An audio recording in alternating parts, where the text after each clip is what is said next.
ये क्वेश्चन देखो 2020 के अंदर पूछा गया है, हो सकता है 2024 के अंदर ये रिपीट मार दे, तो आप बिल्कुल मिस मत करना ऐसे क्वेश्चन को, ध्यान देना। ये बोर्ड एग्जाम में पूछा गया है, आपसे कह रहा है टू सोर्सेज आर कोहेरेंट, दो सोर्स कोहेरेंट कब कहलाते हैं?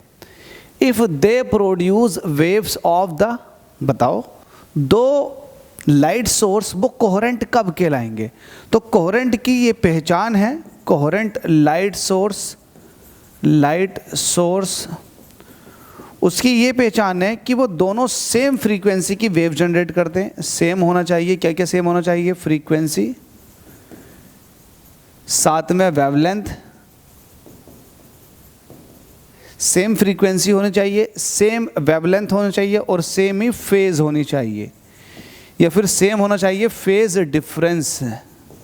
अगर इसमें से कोई चीज़ है तो वो लाइट सोर्स कोहेरेंट कहलाएगा। तो हमसे कह रहा है इसमें से मतलब ये सारी चीज़ें होनी चाहिए।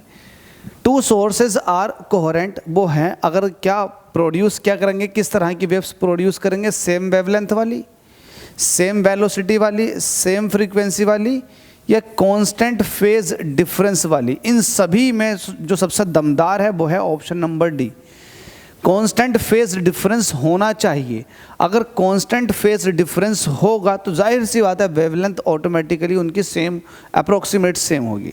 तो ये वाली बात ध्यान रखनी, कांस्टेंट फेज डिफरेंस। आप कहोगे सेम वेवलेंथ हो, आपने कह रखा कि वेवलेंथ सेम होनी चाहिए, नहीं, वेवलेंथ सेम है तो फिर फ्रीक्वेंसी भी सेम होनी चाहिए, और फेज या फिर फेज डिफरेंस भी। ये कंडीशनों में सबसे ज़्यादा दमदार जो है वो ये है फेज डिफरेंस की।